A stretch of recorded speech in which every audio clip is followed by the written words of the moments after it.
95 senesini fevkalade çaldı kavalını. Son bir sene bu çalamadı işte. Ondan sonra da rahmetli oldu. Babamın hayatı çobancılıkla geçti. Başka bir mesleği de yoktu. Şükür Allah'a 6 tane evladı vardı. Hepsine çırak etti. Hacına da gitti geldi. Allah iman nasip etsin. Allah taksiratını affetsin. Dünyadan göçtü.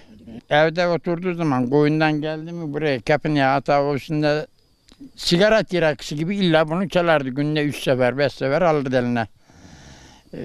Çaldığı zaman köyün karşıdaki mahalleden ünleledi. Yörükoğlu isteriz diye. O biraz daha canlandırırdı. Öyle geçti hayatı. Ne bileyim o kadar memnundu yani. Herkes çalıyor, dinliyordu. Ama ömür vaat etmedi o kadar oldu. Aslında çok uşaklık yapmış. Uşaklığında çalmış bunu. 13-15 yaşlarından bahsediyor.